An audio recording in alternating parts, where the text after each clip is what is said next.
Olá, meu nome é Maria Caroline, sou do Polo de Jaguaribe. Nesse podcast iremos falar sobre escola e cultura surda, repensando os espaços de escolarização.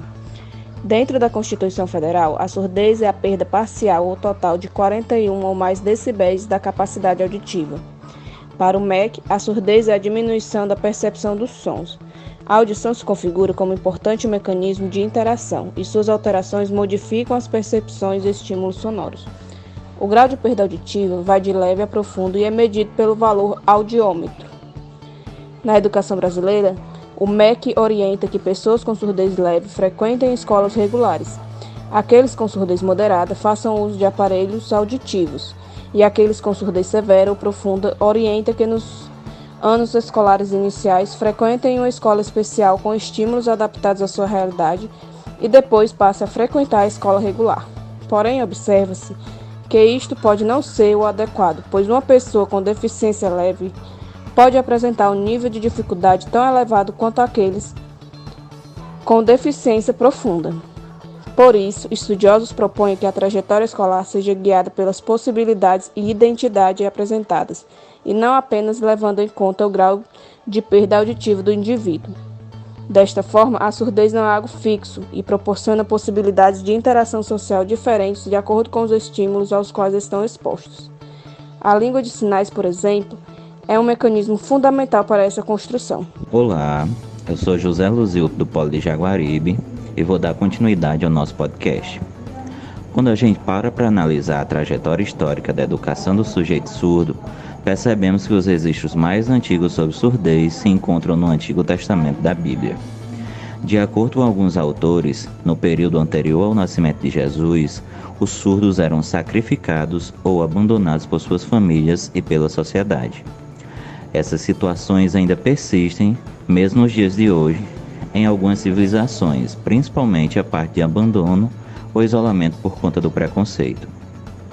Até o século XV, os surdos eram vistos como pessoas castigadas por Deus que não conseguiam aprender, mas Girolamo Cardano, um médico italiano pai de primogênito surdo, e Ponce de León, um monge beneditino espanhol e pedagogo, começam a mudar essa visão da sociedade. Cardano desenvolve um estudo sobre o funcionamento do ouvido e do cérebro humano e chega à conclusão que os surdos podem sim aprender e que a deficiência auditiva não tinha influência na capacidade cognitiva desses sujeitos.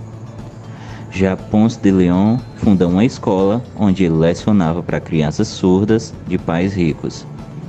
Na sua escola, Ponce de León desenvolve técnicas de ensino, como um alfabeto manual, para ajudar na soletração das palavras, que influenciam diretamente no surgimento das línguas de sinais. Olá, eu sou Dulcilene Ferreira, do Polo de Jaguaribe, e darei aqui sequência a falar sobre a trajetória educacional do sujeito surdo. A trajetória histórica mesmo, Se nós pegarmos ali um recorte histórico dos séculos 17 e 18, nós encontraremos ali duas figuras bastante importantes para a educação dos surdos. Essas figuras eram bastante antagônicas e elas eram Charles de Laep, que era um abade que criou um abrigo ali para surdos, e na outra ponta a gente tinha o Graham Bell, que ele era professor. Eles defendiam métodos ali opostos para a educação de surdos, Enquanto o de Laep, ele acreditava no método desenvolvido ali a partir de gestos, O Bell, ele acreditava num método mais oralista, onde os surdos deveriam aprender a ler lábios, a oralidade em si. Então, esses dois são as duas figuras ali marcantes quando se fala em trajetória histórica da educação dos surdos. Olá, eu me chamo Érica Amanda e também sou aluna do curso de História do Polo de Jaguaribe.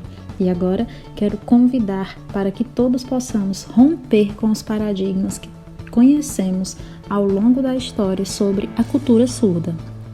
Em toda a sociedade existe uma segregação dos surdos e nas escolas, nas salas de aula regular, não poderia ser diferente. Os surdos muitas vezes são tidos como aqueles incapazes de aprender cognitivamente ou até mesmo aqueles que atrapalham a aprendizagem dos demais.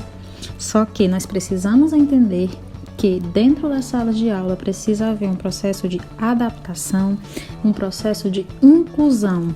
E não é o surdo, não é a pessoa com necessidade educacional especial que precisa se adaptar, mas sim ao ambiente escolar que precisa estar preparado para essa diversidade, atendendo a cada uma das demandas que vão surgindo dentro da escola.